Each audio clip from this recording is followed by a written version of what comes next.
Pagi Bu. Ya, Bu.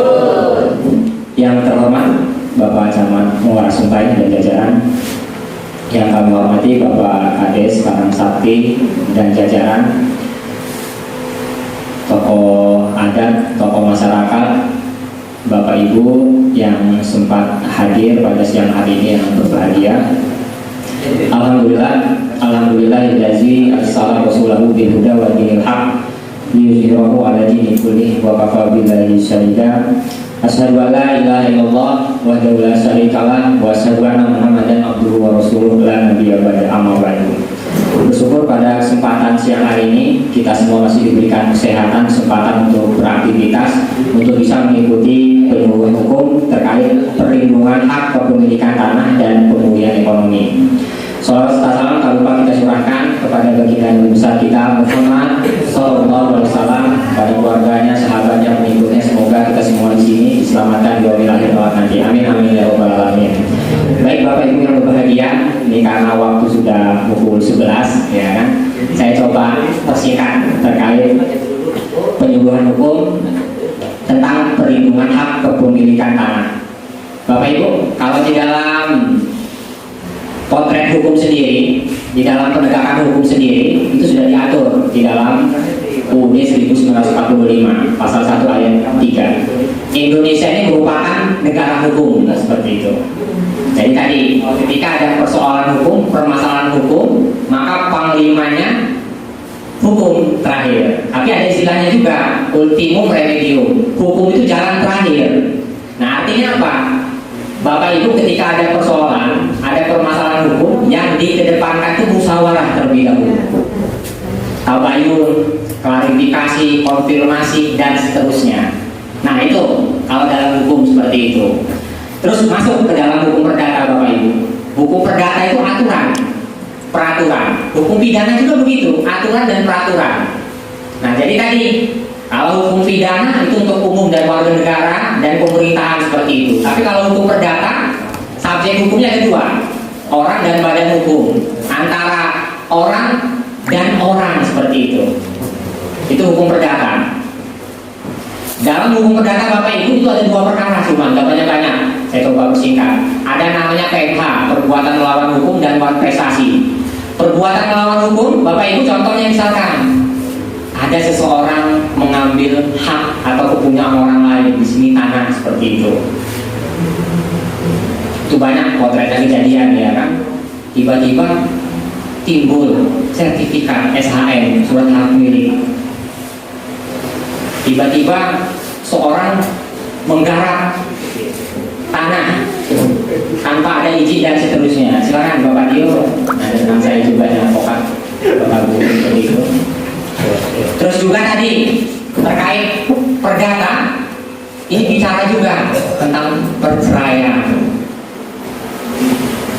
Bicara tentang perdata, bicara juga tentang masalah perjanjian, perikatan, tentang cerai, dan banyak lainnya seperti itu Bapak Ibu terkait hukum perdata. Ini menyinggung antara orang dan orang seperti itu. Jadi kalau tadi misalkan saya sebutkan di awal tadi, ada namanya hukum pidana atau bahasa Belandanya wetboek pasrafrecht seperti itu. Jadi tadi tentang masalah kejahatan dan seterusnya. Nah, bicara perdata juga kadang-kadang menyinggung terkait pidana. Biasanya tadi potretnya bukan tanahnya dan seterusnya, tapi tiba-tiba merusak seperti itu. Bisa masuk kerusakan, tebang pohon Bapak Ibu tadi ya kan, tebang-tebang aja lah, misalkan nanti dulu dan seterusnya. Ketika yang punya tadi nggak terima, bisa dilakukan pidana pasal 170 KUHP seperti itu. Nah tadi kalau hukum pidana ya isinya peraturan. Perdata itu kalau bahasa Belandanya BW, berbentuk wetboek ya kan, isinya peraturan juga tentang benda, tentang orang dan daluarsa. Perdata ngatur juga tentang fidusia. Kalau Bapak Ibu kredit kendaraan, nah ada di situ tentang jaminan fidusia dan seterusnya. Nah, terus Bapak Ibu, di sini saya akan mengambil cuplikan asas-asasnya saja. Nanti kawan-kawan saya dari Ya, LBH Kota Bumi ya kan, sekaligus ada Pak Ilham mungkin di sini pengacara Pemda. Nanti dia akan menyampaikan potret terkait perdata itu seperti apa, ya kan? Karena banyak juga tadi, bukan hanya perdata, Pak Ilham mungkin ini tadi membela di sini, dia akan menangani kasus-kasus, ya kan? Pidana, perdata, petun dan lain-lainnya. Dan sebelah kanan saya ada juga advokat dari LBH Kota Bumi. Dan saya dari PBH, ini Badan Bantuan Hukum Universitas Muhammadiyah Kota Bumi dan Yayasan Lembaga Bantuan Hukum Kota Bumi sendiri. Nah, yang pasti tadi Bapak Ibu, ultimum remedium, hukum itu jalan terakhir seperti itu ya kan. Terus juga ada asas namanya equality before the law, persamaan di muka hukum. Artinya tadi, ketika Bapak Ibu ada persoalan hukum, masalah hukum, ya, memang Bapak Ibu di sini dirugikan. Kalau dalam hukum perdata itu tadi, Bapak Ibu merasa dirugikan, ya, merasa dirugikan. Ini tanah Bapak Ibu, sudah Bapak Ibu dan seterusnya. Tiba-tiba dicaplok orang, dibuatkan sertifikat sama orang. Tiba-tiba tanah Bapak Ibu diambil sama orang dan seterusnya. Nah, itu bisa gugat tadi, baik perdata maupun pidana. Ada asasnya saya bilang tadi, equality before the law, persamaan di muka hukum. Artinya tadi, di mata hukum tidak membeda-bedakan, tidak melihat ini punya jabatan, ini nggak punya jabatan, ini kaya, ini enggak, dan seterusnya. Ketika Bapak Ibu tadi ada persoalan hukum, permasalahan hukum, boleh dipersilakan lapor. Kalau perdata gugat Bapak Ibu, gugat ya, kita gugat ke pengadilan, kita penggugat. Tergugatnya siapa? Ya orang yang tadi melakukan kerugian, membuat kerugian kepada kita gugat ya, seperti itu. Itu kalau perdata seperti itu. Tapi kalau pidana, nah laporan baik ke Babin, Polsek, Polres seperti itu, Polda yang lebih tinggi sampai Mabes sana. Nah kalau dalam hukum perdata tadi, PMH, perbuatan melawan hukum, ada namanya juga uang prestasi, ingkar janji. Nah ingkar janji tadi terkait perjanjian, perikatan. Perjanjian bebas apa aja, misalkan Bapak Ibu ada orang nyewa anak Bapak Ibu untuk garap dan seterusnya, tiba-tiba dia ingkar janji, istilahnya uang prestasi. Kok sudah 1 bulan, sudah setahun jadi nggak ngasih duit sama saya, nggak ngasih uang sama saya, tanah lahan masih digarap, sudah habis kontraknya terus masih digarap aja. Apalagi kita nggak berani sama orang itu, nah selesai kita. Kadang-kadang kita sudah berani aja, dia lebih dari berani melawan kita. Nah makanya dibuatkan hitam putih Bapak Ibu kalau dalam hukum perdata ini terkait apa saja, sewa menyewa, terkait hutang dan seterusnya, dibuatkan tanda terima, dibuatkan hitam putih. Nah hutang piutang itu masuk dalam perdata, tapi dia bisa dibuat dalam pidana. Nanti ada suhunya di sini yang bisa menyampaikan, Pak Ilham bisa. Nah makanya kadang-kadang tadi kita sebagai orang Melayu ya kan, masih sedulur, masih saudara, masih wali, masih sekali ya kan, gak apa-apa kasih aja lah. Terus tiba-tiba sudah 100 juta utangnya, bingung kita mengambilnya ya kan. Udah pinjemin aja tanah itu, biar aja dia yang garap terus, dipakai orang dan seterusnya, dimilikin dia, bingung kita mengambilnya. Nah itu sering kejadian seperti itu. Bagaimana Pak Bram solusinya seperti itu? Ya mau kita gugat apa yang Bapak Ibu miliki, bukti otentik dan seterusnya, seperti itu. Nah kalau dalam hukum perdata juga asasnya fakta sansepanda. Siapa yang membuat perjanjian ya itu yang harus menepatinya. Itu menjadi undang-undang bagi kedua belah pihak. Misalkan masalah garap tadi ya kan, orang sewa menyewa, pihak pertama, pihak kedua, pihak pertama siapa, si A, pihak kedua si B, menerangkan dan seterusnya. Ini pihak pertama yang memiliki tanah, pihak yang kedua yang menggarap dan seterusnya, ada perjanjian bagi hasil dan seterusnya. Nah itu menjadi undang-undang bagi keduanya Bapak Ibu. Terus yang keduanya ini, pihak pertama, pihak kedua harus menepati janji. Menepati janji itu istilahnya disebut dengan prestasi atau kewajiban. Yang akan menepati disebut dengan ingkar janji atau wan prestasi. Nah yang wan prestasi ingkar janji ini bisa kita tuntut dia. Kalau istilahnya, kalau kata Pak Dio ini, kasih somasi dulu. Somasi ini teguran Bapak Ibu. Kalau yang buat somasi ini biasanya pengacara, nah agak merinding orangnya kadang-kadang ya waduh somasi pengacara kita, tembus kantor polisi, tembus pengadilan, camat dan seterusnya. Somasi itu teguran, peringatan dan seterusnya. Nah, jadi sebelum kita melapor polisi, sebelum kita gugat ke pengadilan, itu biasanya tadi pendekatannya tadi dibuatkan somasi, surat teguran. Tuh, Pak Agung sering somasi orang dia, bener Pak Agung? Iya, karena luar biasa Pak Agung ini ya kan. Lapor sama sini. Tapi tadi itu sudah makanan sebagai yuris, ya kan, orang hukum seperti itu. Nah tadi ya, fakta sanksi pandang, perjanjian adalah perundangan untuk yang membuatnya seperti itu. Tadi perdata saya bilang ada melawan hukum, ada melawan prestasi. Kalau melawan hukum tadi yang di sini menyangkut dengan KUH perdata, baik itu misalkan tentang denda, tentang perikatan, tentang agraria ya. Kalau dalam KUH perdata ada undang-undang agraria, jadi yang untuk di dalam KUH perdata dihapuskan seperti itu. Fidusia, perceraian, akte cerai, mau bukan terkait bank syariah ya kan, itu masuk dalam hukum perdata seperti itu Bapak Ibu. Nah jadi tadi itu potret terkait hukum perdata. Terus di sini saya mau nyenggol juga terkait masalah pemulihan ekonomi, ini sedikit 2 menit lah seperti itu ya kan. Sekarang ini era transisi 4.0, 4.0. Sekarang bukan 4.0 lagi Bapak Ibu, itu 5.0, 5.0 sekarang ini. Semua ada di smartphone ini. Apa aja sekarang ada di sini. Dulu kita mau beli apa-apa datang ke toko, datang ke mall dan seterusnya. Sekarang perlu jauh-jauh. Mau booking apa aja lewat sini ya, datang dia. Makanya banyak yang tutup, Ramayana itu tutup, kalah dia sama ibu-ibu yang jualan dari rumah.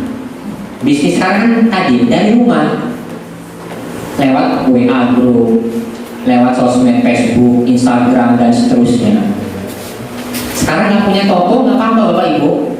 Kalau dulu gimana caranya kita mau jualan harus punya toko, tapi kalau sekarang dibanding, gimana kita harus inovatif, harus kreatif tadi. Jangan sampai gaptek, harus melek kita semua di sini.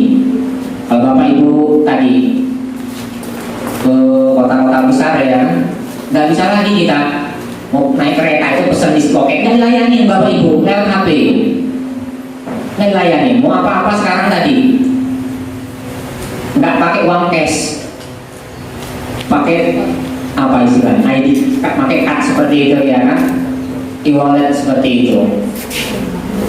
Itu saking canggihnya seperti itu sekarang nih Bapak Ibu. Nah makanya tadi kita kalau di desa-desa harus berdiri di kaki sendiri. Artinya tadi harus kreatif kita. 2019 ya kan, COVID ini hancur semuanya, bukan Indonesia saja, tapi di mana-mana seperti itu. Makanya tadi banyak pasang surut seperti itu. Perusahaan-perusahaan besar aja kolek, perusahaan-perusahaan besar, apalagi tadi yang merakyat, UMKM dan seterusnya. Makanya di hari ulang tahun Republik Indonesia ini pemulihan kembali seperti itu. Nah, di sini untuk Pak Kades seperti itu ya kan, harus buat gerakan gimana caranya tadi ada BUMDes, ada uang-uang dari mana seperti itu ya kan, bisa dibuat kegiatan UMKM agar warga desa ini bisa bergerak seperti itu. Nah tadi tentang pemulihan ekonomi itu potretnya sekarang Bapak Ibu ya. Sekarang ini tadi apapun itu melalui smartphone sekarang ini. Kita nggak bisa ketemu orang dan seterusnya, bisa lewat Zoom dan seterusnya. Kalau kemarin itu harus tatap muka. Kalau anak-anak sekolah, anak-anak kuliah, istilahnya luring, offline ya, daring. Kalau tatap muka luring seperti itu. Sekarang dikombin jadi hybrid. Jadi hybrid ini tadi untuk warga lokal dia harus luring tatap muka, tapi orang luar daring seperti itu. Nah istilahnya itu hybrid namanya sekarang itu. Nah, kayak seperti ini mungkin, misalkan untuk kecamatan Muara Sungai, warga lokal karena sakit daring, tapi tadi yang di luar, di dalam luring, di luar daring seperti itu. Nah itu kecanggihan teknologi saat ini. ya kan, mau nggak mau kita harus tadi mengikuti perkembangan zaman ini, menerapkan tadi perkembangan zaman. Terus juga dalam hukum perdata Bapak Ibu, kembali lagi sedikit ya kan, saya agak sedikit ngacak seperti itu. Jadi banyak asas-asas ya. Yang pertama tadi, kalau dalam hukum perdata, fakta sarung serpanda. Jadi perjanjian itu menjadi undang-undang bagi yang membuatnya. Sekarang harus mulai apapun itu dibuatkan hitam putih Bapak Ibu ya. Jangan sampai tadi Bapak Ibu jual beli, walaupun motor, walaupun orang minjem 1 juta, 2 juta, dibuatkan tanda terima dan seterusnya ya. Kalau dalam perdata tadi yang membuat perjanjian itu menjadi undang-undang bagi rupanya harus ngikutin apa isinya. Tapi tadi kalau cuma lisan lupa, tak kuat memori kita. Ingat ya, orang bisa mempresentasikan janji 1 tahun lancar, lewat 1 tahun harus bayar utang itu. Terus equality before the law, kesamaan di muka hukum. Jadi jangan sampai Bapak Ibu tadi, sudahlah saya nggak punya duit, nggak punya uang mau laporan, mau minta bantuan hukum, susah nanti. Enggak, ada pos bako cuma gratis, baik pengadilan negeri, baik pengadilan agama. Bapak ibu-ibu sih yang tinggal di suami jangan mau, yang kita tinggal di ibu bukan cerai Bu, ya kan, ngomong Pak Dio ini dibantu. Yang penting transportnya Pak Dio lah seperti itu, sama bayar uang gugatannya Bu. Ada, ya kan, kalau kita mau cerai itu Bapak Ibu bayar kita panjangnya dari 7,5 sampai 1.800.000. Dan radius juga seperti itu. Kalau jauh 1.800.000, kalau dekat dari pengadilan agama 1 juta seperti itu. Perdata tadi juga gitu, bukan pakai bayar, tapi tadi ya kan kita jelas ada kepastian hukum seperti itu. Tadi ada equality before the law bersama di muka hukum. Terus tadi ada kepastian hukum. Nah, adanya hukum ini memberikan kepastian hukum Bapak Ibu. Ini punya ibu atau bukan punya ibu. Nah, itu kepastian hukum. Makanya ada aturan-peraturan perundang-undangan. KUHP itu undang-undang dibakukan, dimodifikasikan. Hukum perdata itu undang-undang yang dibukukan juga peninggalan Belanda. Undang-undang agraria, ya, undang-undang ITE dan seterusnya. Nah, itu aturan, peraturan untuk menjaga warga negara agar tidak seabu-abu, ya kan, mau saya makin dan seterusnya, maka dibatasi. Ya, kepastian hukum tadi. Jadi dalam hukum perdata itu harus dipahami ya. Fakta sarung serpanda, equality before the law, terus juga kepastian hukum, dan terakhir harus Bapak Ibu ketahui ubi socias ibius, di mana ada masyarakat di situ ada hukum. Artinya apa? Ada yang tahu Bapak Ibu di mana ada masyarakat di situ ada hukum? Artinya apa? Semua aktivitas kita dilindungi oleh negara. Apapun aktivitas kita dibatasi, jangan sampai merugikan orang lain. Dan terakhir itu HAM, hak asasi manusia. Tapi nggak usah kita ngomongin HAM dulu ya kan. Yang penting tadi, gimana kita dalam beraktivitas ini dilindungi oleh negara, dijamin oleh negara, baik berkumpul, berserikat dan mengemukakan pendapat. Nah, itu dibebaskan. Seperti itu sudah diatur dalam konstitusi kita. Semua itu sudah diatur dalam konstitusi kita. Undang-Undang 1945. Baik Bapak Ibu ya, itu saja Bapak Ibu. Ini pengantar dari saya terkait masalah perlindungan hak kepemilikan tanah dan pemulihan ekonomi. Nanti rekan saya lebih mendalam seperti itu terkait masalah topik kita pada siang hari ini. Jadi kurang saya minta maaf. Wassalamualaikum warahmatullahi wabarakatuh.